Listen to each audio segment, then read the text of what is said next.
નમસ્કાર. જાફરાબાદ તાલુકાના ટીંબી ગામના ખેડૂત ઘનશ્યામ ભાલાળાએ કૃષિમંત્રી જીતુ વાઘાણીને અનોખી માંગ સાથે પત્ર પાઠવ્યો. ખેડૂતે સરકાર માન્ય રીતે ગાંજાનું વાવેતર કરવાની પરમિશન આપવા માંગ કરી. ખેડૂતના જણાવ્યા મુજબ ખાતર, બિયારણ, જંતુનાશક દવા, ખેતીના સાધનો અને ડીઝલના ભાવોમાં ભારે વધારો થતાં ખેડૂતોની સ્થિતિ દયનીય બની. સાથે જ ઘઉં, કપાસ, મગફળી અને કઠોળના પોષણક્ષમ ભાવો ન મળતા ખેતી આર્થિક રીતે નુકસાનકારક બની રહી હોવાનું પત્રમાં ઉલ્લેખ કરવામાં આવ્યો. ખેડૂતે પ્રશ્ન ઉઠાવ્યો છે કે દારૂ વેચાણ અને હથિયાર માટે પરવાના આપવામાં આવે છે તો સરકારની દેખરેખ હેઠળ ખેડૂતોને ગાંજાનું વાવેતર કરવાની મંજૂરી કેમ નહીં? આ મામલે ઘનશ્યામ ભાલાળાએ અગાઉ 16 માર્ચે પણ કૃષિમંત્રીને પત્ર પાઠવ્યો હતો. વધુ સમાચાર માટે જોડાયેલા રહો આરપી ગુજરાત ન્યૂઝ, રાજકોટ. હું ગંભાઈ ભાલાળા, ગામ ટીંબી, તાલુકો જાફરાબાદ. હું એક ખેડૂત છું. આજે મેં 16/3 એક નકલ લખી હતી જીતુભાઈ વાઘાણીને સરકારના અન્ય કચેરીમાં કે સરકાર મને ગાંજો વાવવાની પરમિટ આપે. કારણ કે આજે ઘઉં, જુવાર, બાજરી, તલ, મગફળી, કપાસ, અન્ય પાકોના ભાવ તળિયે બેઠા છે.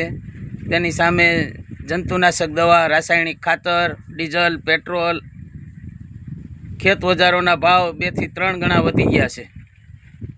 આ બાબતે અમને પોષણક્ષમ ભાવ ન મળતા, ખેડૂતોની બમણી આવક ન થતાં મેં સરકાર પાસે સરકાર માન્ય વાવેતરથી માંડીને વેચાણ સુધી ગાંજાની પરમિટ માગી હતી. તેમાં મને કલેક્ટરનો અને જિલ્લા ખેતીવાડીનો લેખિત પત્ર આવ્યો છે કે અમારા વિભાગમાં આવતું નથી. મેં જાણ્યું તો પોલીસ વિભાગમાં આવતું નથી, મામલતદાર વિભાગમાં આવતું નથી, કલેક્ટર વિભાગમાં આવતું નથી, જિલ્લા ખેતીવાડી વિભાગમાં આવતું નથી. તો આજે ખેડૂત પરમિટ વગર વાવે તો આ બધા લોકોના ઓલામાં આવે છે ને પરમિટ માગવા જાય તો એ કોઈ વિભાગમાં આવતું નથી. આ તે સરકારનો કાળો કાયદો કેવો કે સરકારે પરમિટ વગર ગાંજો કોઈ ખેડૂત વાવે તો ગાંધીનગર સુધી ખબર પડી જાય. અને પરમિટ માગવી 3 મહિનાથી રજૂઆત કરીએ છીએ તો એક પણ વિભાગમાં આવતું નથી. પોલીસ વિભાગમાં નથી આવતું, મામલતદારમાં નથી આવતું, જિલ્લા ખેતીવાડી અધિકારીમાં નથી આવતું, કલેક્ટરમાં નથી આવતું. તો આવે કોના વિભાગમાં? અને વાવ્યો હોય ને પકડાણું હોય તો તરત બધા ઓલા રોજ ભૂંડની ઘોડે તરત ત્રાટકે છે. તો આજે ગામથી માંડીને ગાંધીનગર સુધી ખેડૂતો બાબતે મેં રજૂઆત કરી છે કે મારે સરકાર માન્ય તમારી દેખરેખ નીચે ગાંજાનું વાવેતર કરવું છે. તમારો કોઈ પણ ટેક્સ હોય હું ભરવા તૈયાર છું. તો આજે મારે પરમિટ જોઈએ છે ગાંજો વાવવાની. કારણ કે ઘઉં, તુવેર, ચણા, બાજરી, કપાસ, મગફળી વગેરે પાકોમાં પોષણક્ષમ ભાવ નથી આવતા. એને હિસાબે મારા કુટુંબ, પરિવારનું, બાળકોનું ભરણ પોષણ થવું મુશ્કેલ છે. એટલે ન છૂટકે ભારતનું બંધારણ ન હોવા છતાં, નશાબંધી હોવા છતાં મારે ન છૂટકે સરકાર પાસે આવી માગણી કરવી પડે છે.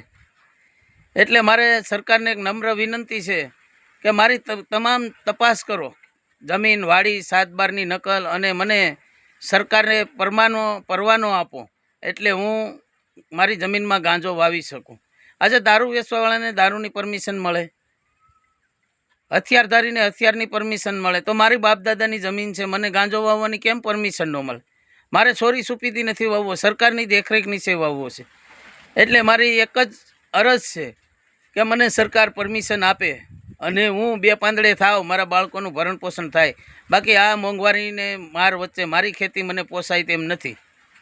એટલે તાત્કાલિક નોંધ લઈ અને મને સરકાર માન્ય ગાંજો વાવવાની પરમિશન મળે. જય જવાન, જય કિસાન.